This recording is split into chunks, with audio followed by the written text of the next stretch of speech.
Bismillahirrahmanirrahim. Assalamualaikum warahmatullahi taala wabarakatuh.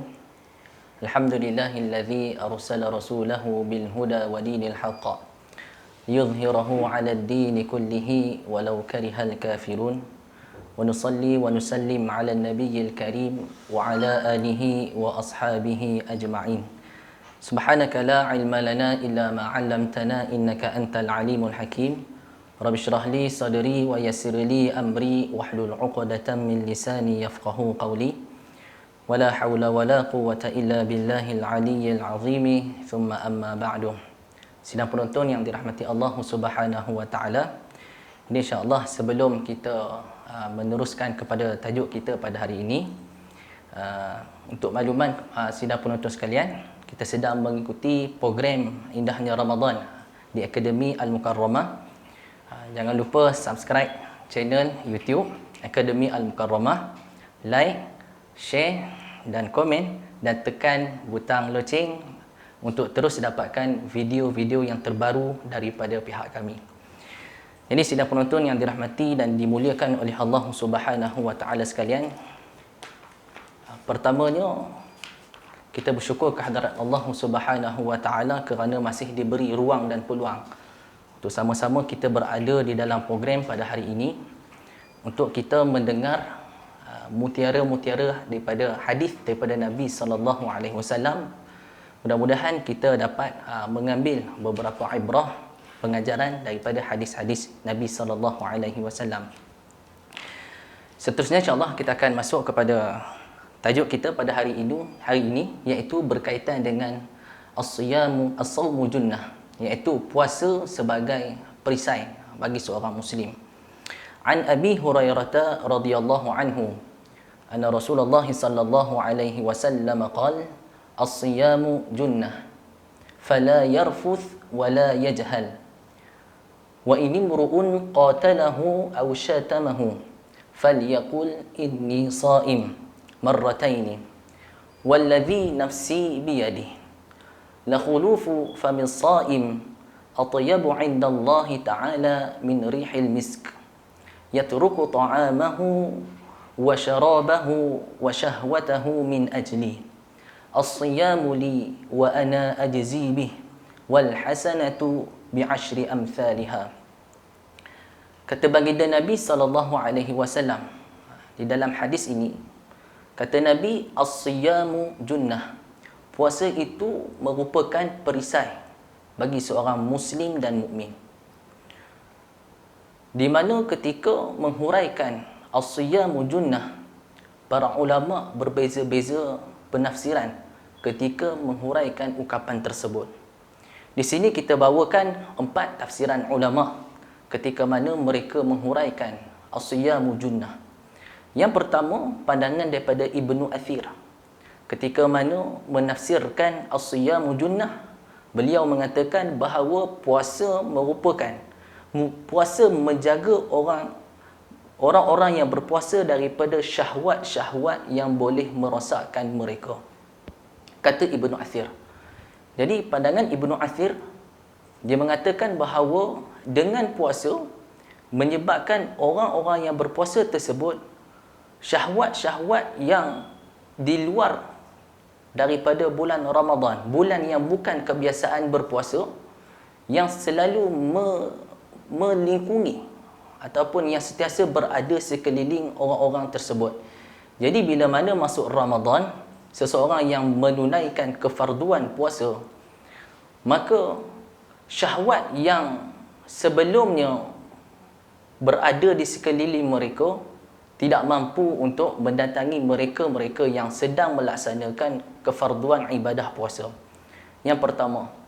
Yang kedua, pandangan Al-Imam Al-Qurtubi, dia mengatakan bahawa as-siyamu junnah merujuk kepada puasa itu sebagai suatu sekatan kepada orang-orang yang berpuasa. Iaitu orang-orang yang berpuasa untuk mendapatkan kesempurnaan puasa mereka. Maksudnya kesempurnaan ibadah puasa mereka di sisi Allah Subhanahu wa taala, maka mereka mesti menjaga batas-batas perkara-perkara yang boleh merosakkan fardu ataupun amalan kefarduan ibadah puasa mereka itu sendiri. Jadi bila orang berpuasa, dia kena menjaga untuk mendapatkan kesempurnaan pahala puasa mereka tersebut. Mereka kena menghindari diri daripada perkara-perkara yang boleh mengurangkan kesempurnaan tersebut.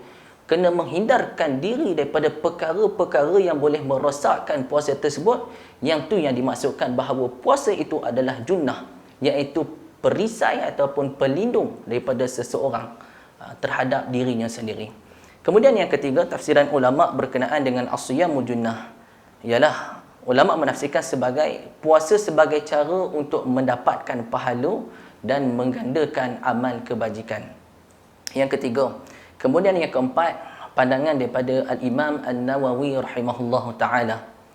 Beliau mengatakan bahawa as-siyamu junnah merujuk kepada puasa sebagai sekatan ataupun penyekat daripada dosa-dosa ataupun neraka, ataupun kedua-duanya sekali.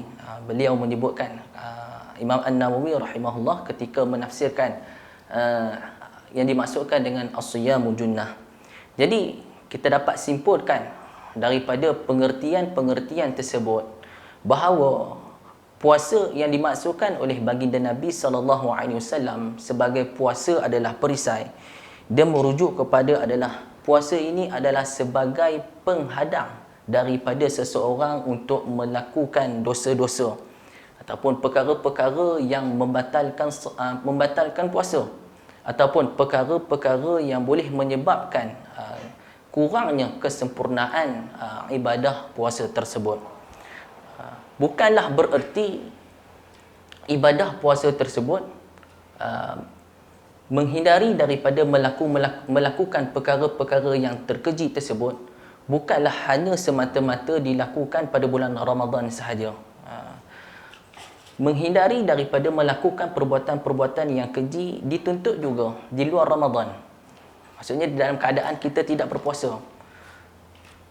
Apatah lagi ketika mana seseorang itu sedang berpuasa, alangkah lagi dituntutnya supaya mereka menjaga ibadah puasa mereka daripada membuat perkara-perkara yang boleh menyebabkan kurangnya kesempurnaan pahala puasa mereka.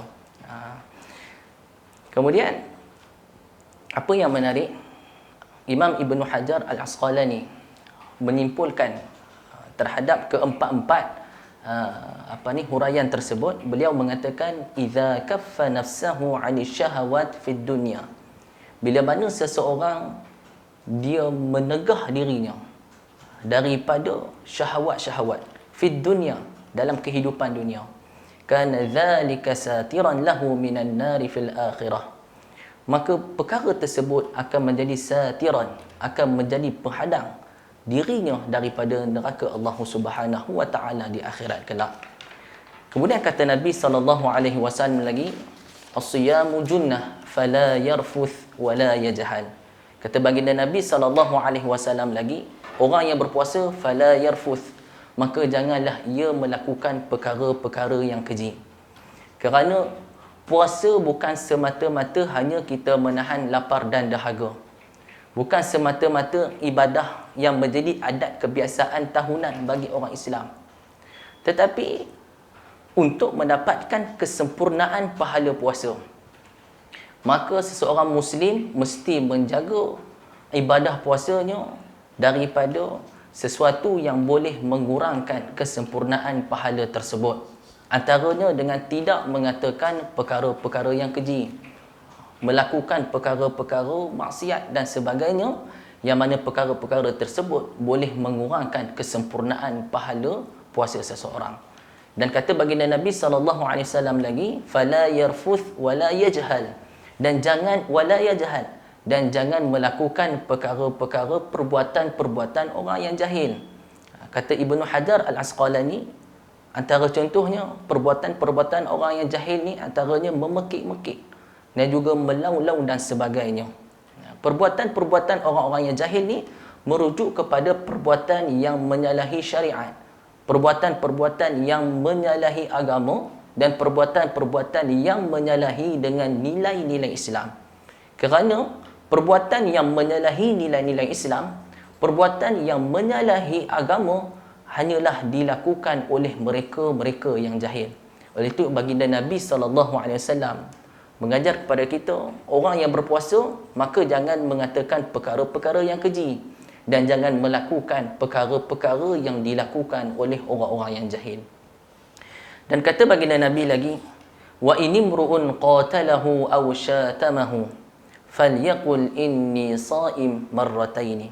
Dan kata baginda Nabi SAW, jika seseorang mengajak untuk bergaduh ataupun untuk saling cela-mencela, maka katakanlah, Nabi ajar kepada kita, falyaqul inni shaim, katakanlah sesungguhnya aku berpuasa.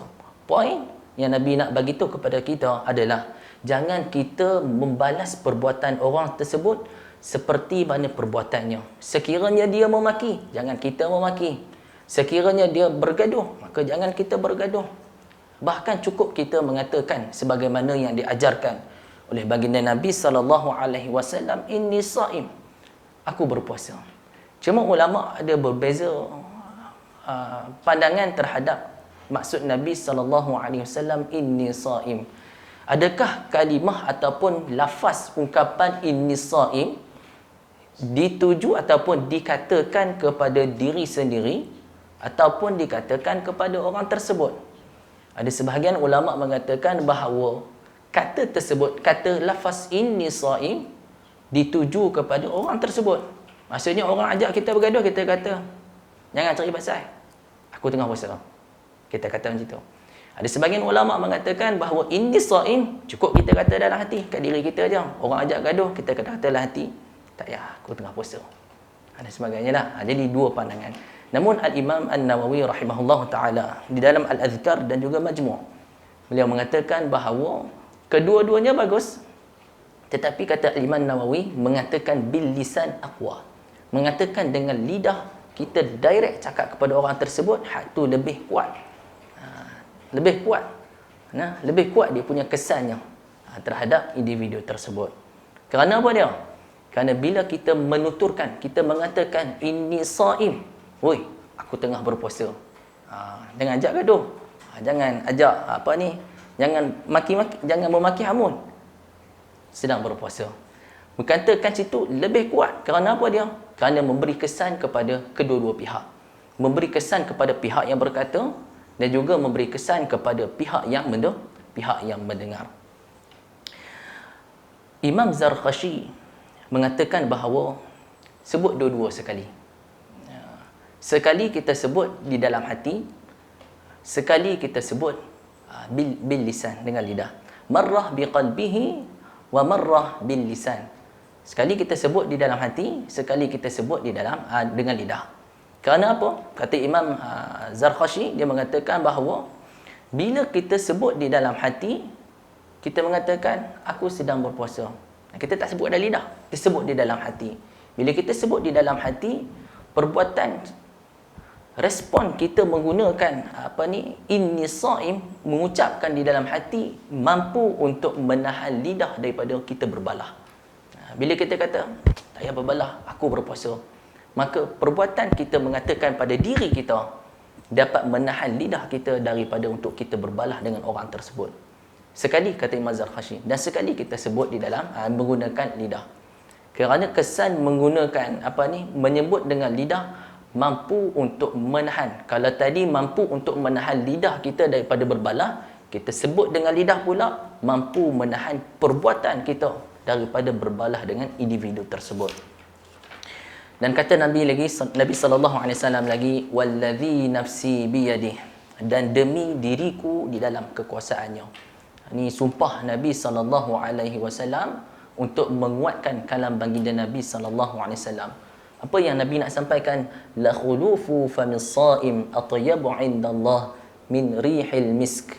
Kata baginda Nabi SAW, perubahan bau mulut orang yang berpuasa tersebut, atyabu indallah min rihil misk, lebih wangi, lebih baik di sisi Allah Subhanahu wa taala daripada haruman kasturi. Yang ini merupakan kiasan yang digunakan oleh baginda Nabi SAW di dalam nak mengumpamakan bahawa ibadah puasa, orang yang berpuasa kerana Allah Subhanahu wa taala, Allah Subhanahu wa taala menyukai orang-orang yang melakukan ibadah kerananya. Kenapa Nabi menggunakan perumpamaan bauan mulut orang yang berpuasa lebih wangi di sisi Allah Subhanahu wa taala daripada bauan haruman kasturi? Kerana Nabi menggunakan kiasan tersebut, kerana kiasan tersebut boleh dicerapi oleh panca indera manusia. Manusia boleh membezakan di antara yang wangi dan di antara yang buruk. Jadi Nabi nak memberitahu kepada kita bahawa bauan mulut orang-orang yang berpuasa ni, mereka ni lebih disukai, lebih diredai Allah Subhanahu wa taala berbanding mulut orang yang wangi tetapi mereka tidak berpuasa. Ni kiasan yang Nabi SAW nak sampaikan kepada kita. Poin dia, Nabi nak cerita kepada kita bahawa bauan mulut orang berpuasa ni, kenapa Nabi kata lebih wangi di sisi Allah Subhanahu wa taala daripada bau haruman kasturi? Nak menunjukkan bahawa amalan, perbuatan orang-orang yang sedang berpuasa ni adalah perbuatan yang diredai dan diterima oleh Allah Subhanahu wa taala. Dan kata baginda Nabi lagi, yatruku ta'amahu wa syarabahu wa syahwatahu min ajli. Mereka meninggalkan makannya, minumannya dan syahwatnya min ajli, kerana diriku. Menunjukkan bahawa perbuatan orang-orang yang sedang berpuasa, mereka melakukannya kerana Allah Subhanahu wa taala. Orang yang berpuasa yang melakukan kerana Allah Subhanahu wa taala, mereka selayaknya mendapat kelebihan-kelebihan yang dinyatakan oleh baginda Nabi sallallahu alaihi wasallam. Tidak ada amalan yang paling mulia, tidak ada amalan yang paling tinggi, melainkan sesuatu amalan yang dibuat kerana Allah Subhanahu wa taala. Dan kata baginda Nabi lagi, as-siyamu li wa ana ajzi bih. Puasa itu untuk diriku, wa ana ajzi bih, dan akulah yang akan membalasnya, Allah Subhanahu wa taala. Jadi Allah Subhanahu wa taala menyandarkan ibadah puasa tersebut kepada dirinya, menunjukkan bahawa ibadah tersebut mempunyai kemuliaan dan juga kehebatan yang tertentu. Kerana Allah kata as-siyamu li, puasa itu untuk diriku, wa ana ajzi bi, maka akulah yang selayaknya membalas, yang selayaknya untuk orang yang berpuasa. Kerana apa dia? Kerana perbuatan ibadah puasa, ibadah yang tidak boleh kita ukur dengan melihat kepada zahir sahaja. Kalau ibadah solat, kita boleh melihat rukuk, sujud dan sebagainya. Tapi di dalam ibadah puasa, kita tidak dapat melihat orang tu sama ada sedang berpuasa ataupun tidak berpuasa. Maka selayaknya lah ibadah puasa tersebut diganjarkan oleh Allah Subhanahu wa taala dengan nilai yang tinggi berdasarkan kehendak Allah Subhanahu wa taala. Dan seterusnya baginda Nabi sallallahu alaihi wasallam menyatakan bahawa wal hasanatu bi asyri amsalha, dan kebaikan-kebaikan tu digandakan 10 kali ganda. Okey, jadi kesimpulan daripada hadis kita pada hari ini, Allah Subhanahu wa taala nak membentuk kepribadian seorang muslim, yang mana kalau kita melihat di dalam setiap ibadah, dia mempunyai nilai-nilai, matlamat-matlamat, maqasid yang tertentu, yang sama ada yang disebutkan secara jelas oleh Allah Subhanahu wa taala ataupun yang tidak disebutkan secara jelas oleh Allah Subhanahu wa taala. Seperti ibadah salat, Allah Subhanahu wa taala menyatakan matlamatnya, innas salata tanha 'anil fahsya'i wal munkar. Salat dapat mencegah daripada perkara fahsya' dan juga munkar. Begitu juga dengan ibadah puasa. Ya ayyuhallazina amanu kutiba alaikumus siyam kama kutiba alal ladzina min qablikum la'allakum tattaqun. Kata Allah Subhanahu wa taala, wahai orang beriman, diwajibkan puasa ke atas diri kalian sebagaimana yang telah diwajibkan oleh umat-umat, telah diwajibkan kepada umat-umat sebelum daripada kalian, Atas tujuan apa dia? La'allakum tattaqun. Mudah-mudahan kamu bertakwa kepada Allah Subhanahu wa taala.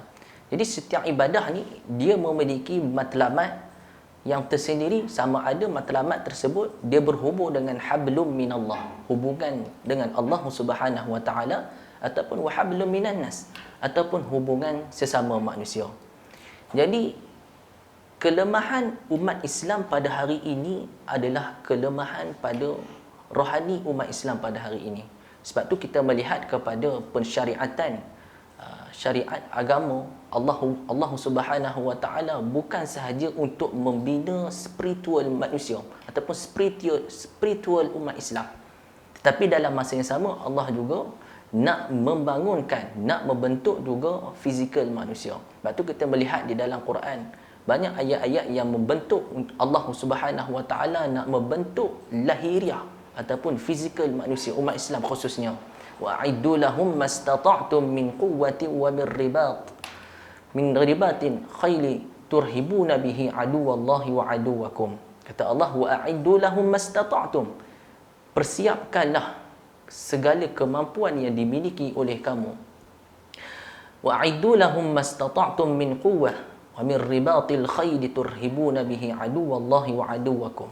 Persiapkanlah segala kelengkapan, kekuatan-kekuatan yang kamu mampu untuk persiapkan, kata Allah Subhanahu wa taala, daripada ketetaan berbentuk kuda dan sebagainya. Turhibuna bihi aduwallahi wa aduwakum, yang mampu untuk menakutkan musuh-musuh Allah Subhanahu wa taala dan musuh-musuh kamu. Ada sebahagian daripada syariat-syariat Islam ni yang Allah Subhanahu wa taala nak membina kepribadian umat Islam dari sudut fizikal mereka.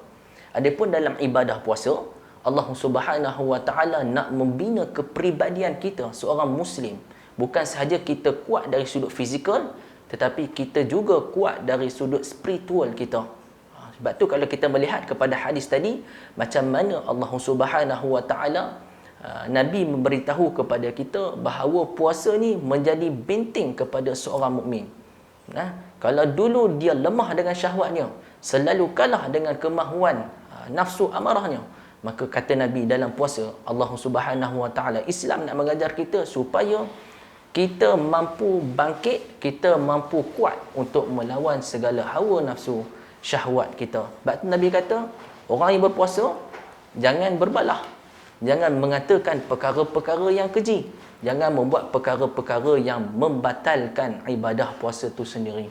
Jadi di situ sebenarnya ibadah puasa nak membina kekuatan spiritual umat Islam supaya mereka bukan sekadar kuat dari sudut fizikal, tetapi mereka juga kuat dari sudut kerohanian mereka itu, supaya kedua-duanya seimbang, yang melahirkan pada akhirnya nanti di luar Ramadan nanti, biar kita keluar dalam keadaan kita memiliki kepribadian, kita memiliki kekuatan dari sudut fizikal, dan juga kita memiliki kekuatan dari sudut spiritual kita, dari sudut rohani kita.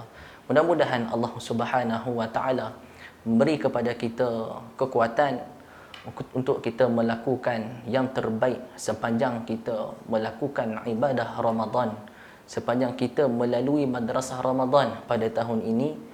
Dan mudah-mudahan juga Allah Subhanahu wa taala memilih kita sebagai insan yang sempat melalui sebulan penuh bulan Ramadan pada tahun ini. Sekadar itu sahaja. Wallahu Subhanahu wa taala alam. Subhanakallahumma wa bihamdik, asyhadu an la ilaha illa anta, astaghfiruka wa atubu ilaik. Assalamualaikum warahmatullahi taala wabarakatuh.